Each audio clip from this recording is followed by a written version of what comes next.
Hello there. This is Randa McCauley with North Carolina Housing Finance Agency, and we are going to discuss how to submit a rent increase via our CRS, which is our rental compliance reporting system.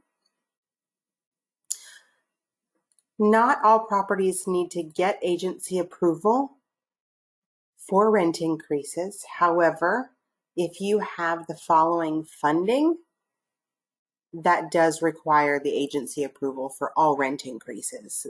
TCAP loans, RPP loans, PLP loans, SHDP loans, and any tax credit bonds with allocations after 2018. If you have specific questions, just remember, always refer to property-specific loan documents for clarification or reach out to the agency.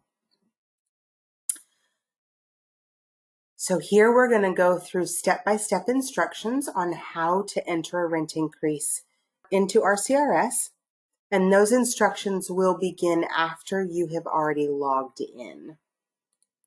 So once you have logged in, depending on your user level, will be depending on how many options you see along the top. But if you have properties assigned to you, you will be able to see the property list. So click that property list button along the top, and that will bring up all of the properties that your login has access to. If you have multiple pages of properties and you don't see all of your properties on one page, you can use the search bar in the top right-hand corner to type in the property that you're looking for, or you can use the bottom page numbers to scroll through the different pages.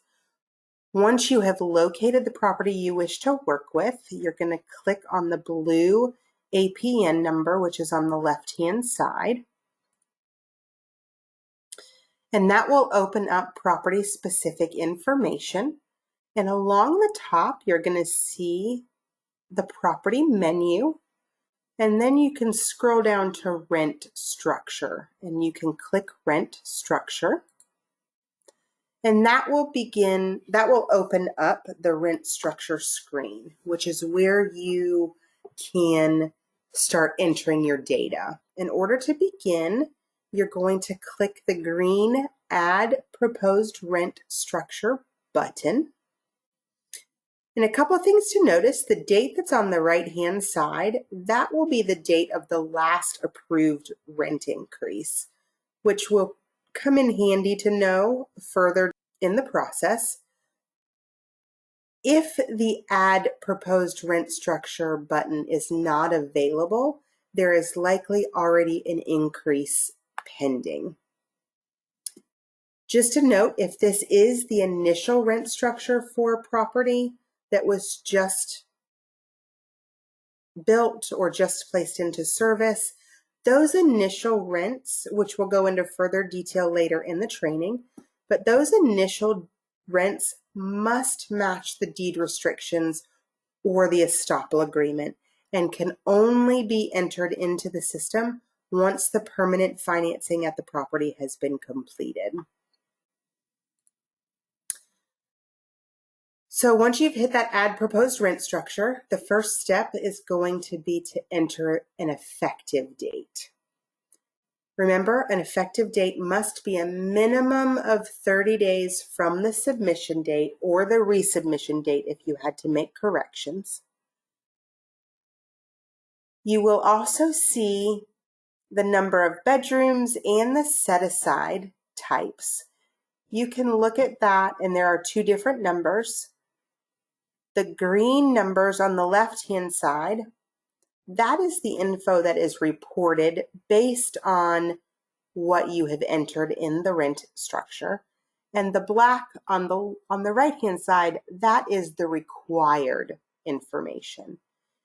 If you see red, where the green is, if you see red, that means the minimum is not being met, whether it's the minimum number of bedrooms or the minimum number of units at a specific set-aside. So once you've hit the effective date, you will be able to update the rents and the utility allowance per bedroom size and set-aside type. Once you have entered the data under the rent and the fees and the utilities where it's necessary, you will have to hit the green update button at the end of each line item. You cannot wait until you have entered all to hit update. You have to do it after each line item. You do want to make sure that the utility information is the most recently approved utility information, and you also want to make sure that you are including any fees that are mandatory that need to be included in that gross rent amount. Things like cable and parking. So once you have hit the update button, under the total column, you should see that the amount of the gross rent was changed. In this example, the rent went from $427 to $437, which is a $10 increase, and the utilities went from $61 to $65, which is a $4 increase, and the total is a $14 increase, which is what we were expecting. If a property has home funding, you must select which units will count towards the home requirement. Just a reminder that all home units do float. However, at the agency, we need to ensure that you have the right number of units to meet the requirements. And if a property is 100% home, all of the units and all of the set-aside types, the home box should be selected. If your property does not have home funding, you will not see this as an option. So once all of the rents and utilities and the home information has been entered, you will be able to click the blue OK button at the bottom of the screen. Again, make sure that all of the rents are the proposed rent increase and that all of the utilities are the most recent approved utility allowances. And then you want to ensure that you have all green numbers at the top of the screen to meet the minimum requirements per the funding sources. If you need to alter the rent structure for any reason, like add another rent level per bedroom size, you can click that yellow Alter Rent Structure button. This feature is not used very often once a rent structure is set up. So after you've entered the rents and the utility information, now it is time to enter the proposed budget. In order to do that, you're going to click the green Add Budget button. And you can review that effective date, again, that you have entered to the right-hand side. Just make sure that it is a minimum of 30 days from the submission or the resubmission date. Once you click the Add Budget button, a screen will come up, and the only section that you're going to enter data is under the Income Statement section. You're going to get all of this information from your normal property budget. And once it is submitted, the agency will compare the information that you have entered under the proposed budget to your most recent audited financial. If there are major discrepancies, we will reach out and ask for additional documentation. Once you have entered all of your information in the proposed budget, you'll just click the blue OK button at the bottom of the screen, and then you'll be taken back to that rent structure page. Once you have reviewed the data one last time to make sure that it's accurate and to make sure that there are no mistakes, you will then select the green Submit button. It will ask you to confirm if you want to submit, and you'll just hit the blue OK button. That will submit it to the agency. A couple of things to remember while you're waiting for approval. The agency has 30 days to review and approve the proposed rent increase. If corrections or more info is needed, the 30 days starts over once the increase is resubmitted. You know that it is pending agency approval if you see this pending approved button on the rent structure screen. So now that we've talked about the step-by-step, now we're going to talk about a couple of other important things to remember. So when we're talking about that initial rent structure, this is going to be for a property that has not ever had a rent structure entered into our CRS. So whether it's a rehab that has never had tax credits before and it's a new allocation, or whether it's a brand new construction with a new allocation, management must enter those initial rents based on the final rents from the development phase. And those final rents are usually found in the estoppel agreement or the deed restrictions. You're going to follow the same steps that you would any other rent increase in order to enter the initial rent structure. The effective date, however, will not be in the future. It will be the effective date that you found on the estoppel agreement or deed restrictions, depending on which document you're using. Once you get to step 9, where you're adding a budget, you still have to click the Add Budget button, but you won't actually enter any data.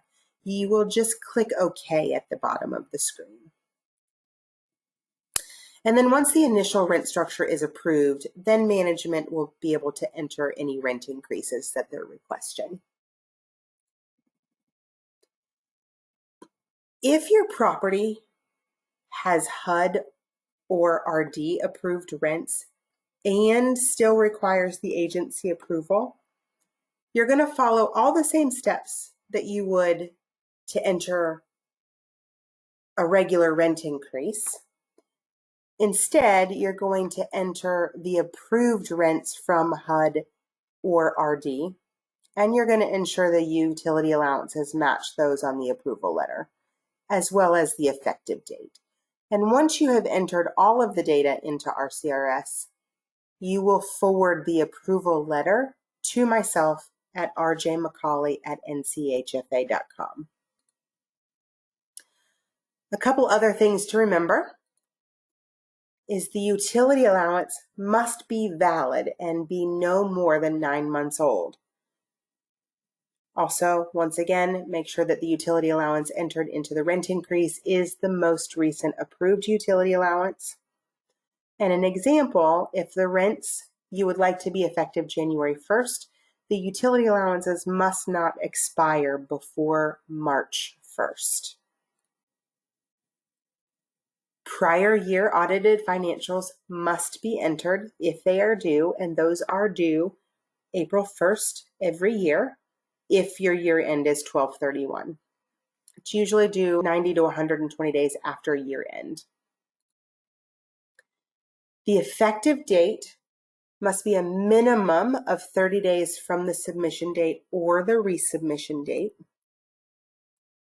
The home rents must not be exceeded, and the home units need to be selected if the property has home funding. Any increases that are over $15 per unit per month will require additional documentation. And you need to make sure that the proposed budget has actually been entered.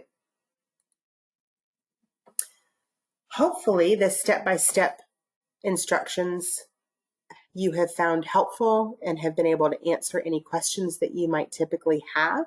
But if you have continual questions about the rent increase process in RCRS or rules that you have to follow, you can email me at rjmccauley@nchfa.com.